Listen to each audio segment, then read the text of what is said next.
How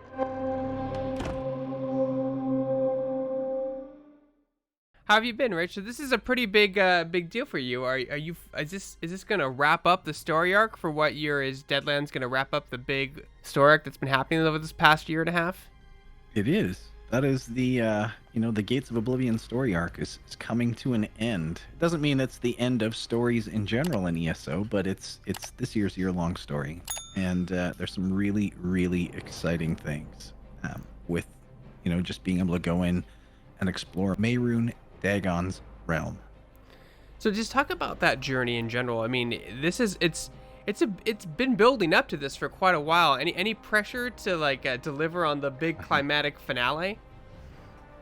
Uh, I mean, sure, you always want to make sure you do the big baddie right at the end kind of thing, but we've been doing this for a while now. This is what, year 7 of kind of telling these types of stories in ESO, and in the year-long chapter, or in the year-long story arc with the chapters and the story DLCs. This is our what, 4th one now since Morrowind. Fourth one now. So we've gotten pretty good at the storytelling aspect. So I'm more excited to see the player reaction than I am worried about, did we do this justice or not. Can you talk about what the players will be able to do in Deadlands, and like what they'll be able to explore and the kind of enemies they'll have to face? So you're gonna see kind of 2 major biomes in the zone. One is kind of that traditional hellfire and brimstone of the Deadlands that you got to see in Test for Oblivion.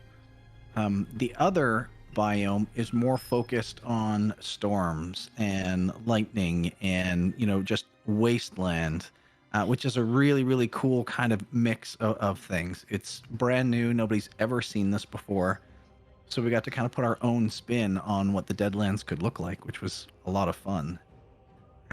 Outside of just exploring, you're going to learn a lot about what the Deadlands is, how it kind of fits Mehrunes' profile, so to speak. And also, you're going to get to go and explore kind of a city in between the realms, so to speak, in Fargrave, and learn more about kind of what that is and why it's important. Now, I also saw something about bounties in Blackwood and how you're able to unlock the Deadwood DLC for free. How does that work?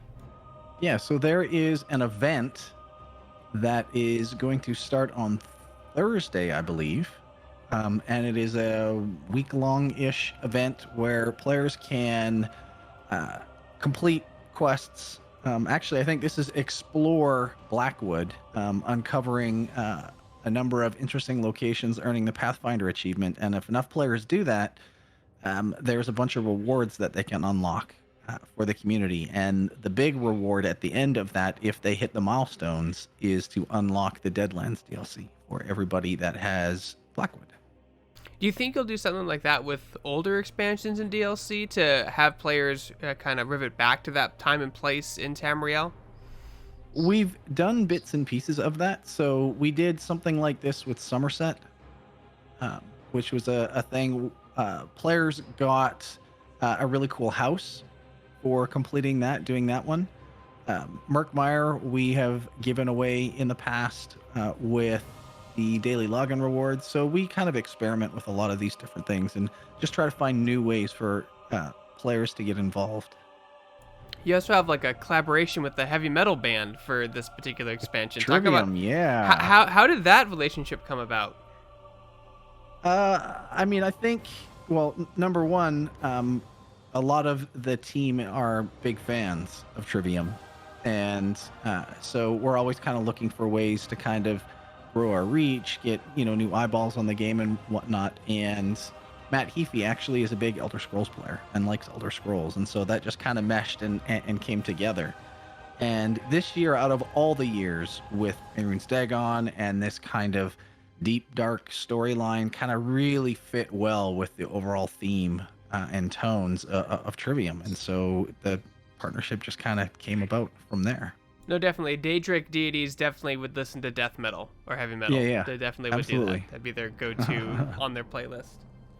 So talk about like how player feedback has been with your previous expansion and what you learned from that based on community that you've improved and built upon that with Deadlands. I think The biggest thing is not so much been on the storytelling side of things, but just how players want to go about exploring. We've experimented with how to build the worlds out, how players navigate. So, you look back at um, Elsewhere, for instance, and there was a giant cavern kind of running through, and players were like, "Hey, this is really, really hard for us to kind of navigate and find your way up and down through the caverns." So we tried some things a little bit differently with Greymore, taking those lessons learned. And Greymore, the bits of feedback we got were, it was neat having an above ground and below ground, but below ground was really, really hard to navigate. And so, we focused a little bit more this year of opening the spaces up and giving players a little bit more ability to kind of go in any direction and not run into a lot of those world building or landmark roadblocks that prevent that. And you guys are are you guys fully functional stay at home currently still with the pandemic, or are you guys back in office? We are still all at home. We have a small kind of voluntary crew that is testing what it's like to go back to the office on a part-time basis. So I've been a part of that for, well, I guess almost a month now. Just to kind of see, I go in, 3 days a week or so, just to make sure the building still works, because we've been out of it for 18 plus months. But yeah, we're not going back anytime soon. That's for sure. It's been very impressive to see you guys keep all you. I think stuff got pushed back a little bit, but for the most time, you've been able to stick to your milestones and deadlines, even with everyone converting to working at home over this past year. It's been very impressive. I know that can be its own challenge sometimes. It definitely has been. We are definitely slower at home than we are in the office. I think we have the advantage that because we have been working on ESO for as long as we have, and we have been this online 24/7 platform for 7 years now. A lot of the pipelines and processes that we needed to have established were already there. Like, I'm used to getting a call at 2 o'clock in the morning and logging in from home and doing whatever I need to do. I don't have to do that now because I'm at home, but those pipelines were already there, and so the team can work from home and do those things. And the biggest challenges for us actually have been not so much the getting the work done, it's the how do we continue to collaborate as a team. It's a lot harder to walk by somebody's desk and have an impromptu conversation when you're all at home. You have to hit them up on Slack or on Teams, or, hey, you got a few minutes to chat. So that has been probably the hardest thing over the last 18 months, is just solving those regular day-to-day developer problems, solving simple story issues that you would normally just have five-minute chat with somebody. That's been the big part. And it's been an incredible journey for you guys, especially for this year. You guys recently did a massive graphical update for the next gen consoles, PS5 and Xbox Series X and S. I actually talked to one of your tech engineers about it, I think a few months ago.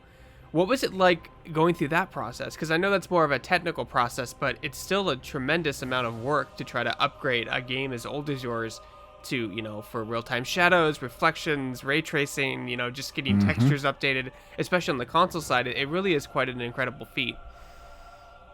Yeah, I mean, it was a long process. It was a year plus worth of work, going through that, and just making sure that everybody was on the same page and being able to go through. We would actually go in and have meetings at the office because the dev kits were there, and just to get your hands on a controller and play it and see what it feels like. That really made a huge difference. Just being able to have those, one-on-ones or meetings where we could sit down and talk about what we see, what are some of the challenges with that.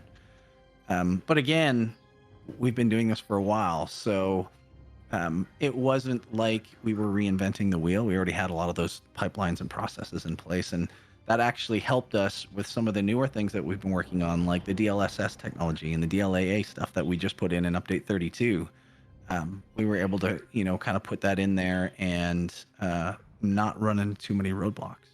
Now, what does that open? Does it open up anything creatively for you as the director of the game, or are you able to or is it just making stuff look pretty, or can you do even more things on top of that? Well, so that's a fine line to walk. because we also have to worry about what the min spec machines can handle. And so we're constantly evaluating everything that we do from the point of, okay, well, this could work this way on a top end machine with all this new fancy tech. What does it look like on the other end, on the lower end machines? We have a lot of people that are somewhere in between all of those spectrums. So it is definitely a challenge. But we make sure that whatever we implement, players can still play the game that they've been playing for a while on those lower spec machines. What kind of quality of life improvements will we see in Deadlands in terms of like classes, rotations, abilities, gear, stuff like that? Oh, there's a ton. And I'm actually really excited about this stuff. I mean, the story is going to be great, but some of these quality of life things are on a whole other level. So we have our typical balance things that we always do. We are doing a pass on what we're calling hybridization on item sets. So basically what that means is anything that has weapon damage or spell damage or crit or penetration on it will now have both essentially magicka and stamina versions of those on the set. So now if I get out weapon or an item set that has weapon damage, it's also going to have spell damage. So that's going to allow for a little bit more hybridization, a little bit more mixing and matching of abilities and builds and item sets across the board. So that's going to be a big thing for combat.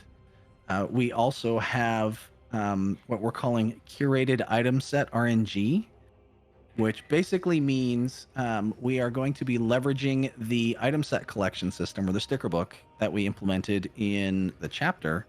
We're going to leverage that system so that those items that drop off bosses or in events or certain things like that, you will never get a duplicate item.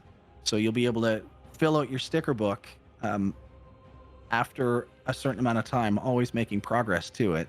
And then once you fill it out for that particular set, it'll go back to pure RNG. So now players can progress through a dungeon and know that if they put enough time in, they will always eventually get that item that they're seeking. So your Medusa Inferno Staff, which I'm still looking for and I've been doing, countless runs for.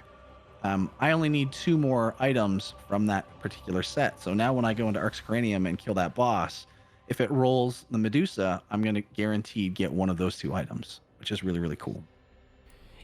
Is talking about like from a design standpoint, is it difficult when you introduce a new area like Deadlands? You don't want to reuse too much, but you also want to give the player new fights and opportunities to experience. What's the balance in that?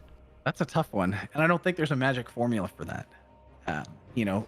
Players in ESO play it because it is an Elder Scrolls game first and foremost.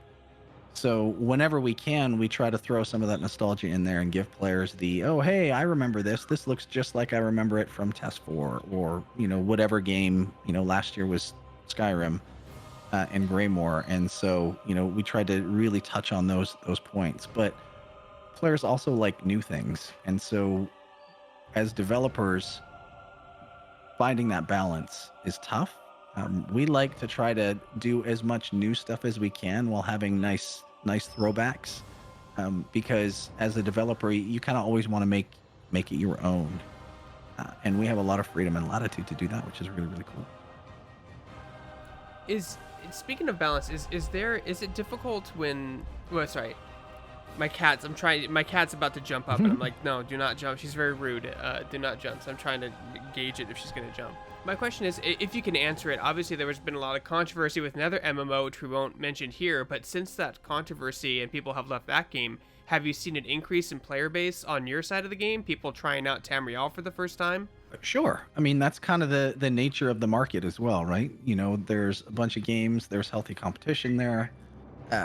So yeah, we've seen our numbers go up. Our numbers have been steadily going up over the past 18 months. People are kind of stuck at home. There's not really anything for them to do. Gaming is just that natural way to, kill time. And it's been very interesting watching that dynamic and that those play patterns change as a result of everybody being stuck at home in that pandemic. And then just because, I think this is true to all MMORPGs that are online, is how much grind is too much grind, and like how do you how do you balance that out to where if you make people work too hard for gear, they're going to be very upset, and if you make people work too little for other gear, they complain there's nothing to do. There's another one of those Yep. balancing acts for you. Yeah, and that is absolutely one of the fears that we had when we were going into doing the curated item set RNG, right? Which was if we make this too easy, players are just going to get all the gear and then potentially churn out or burn out or whatnot. So that's why we went more along with the curated side of things rather than we'll just implement a token system or something like that where players can pick all the exact pieces. There's still some RNG in there. There's still that feeling of, I don't know what I'm going to get. But it still feels like you're making this incremental progress. And for us and how we've set our game up, we have over 500 different item sets that players can go and collect. So if we make attaining gear just a little bit easier, which we did with 32, there's still a ridiculous amount of items and item sets for the players to go and collect and chase down. So that's kind of how we did our math, our balance point in there. But it's definitely more on the art side than the science side. Like, there's no perfect answer to, you must spend exactly 500 hours grinding out this thing to get, this item. Like, it's more of a feel. And the only way you get that is by playing the game.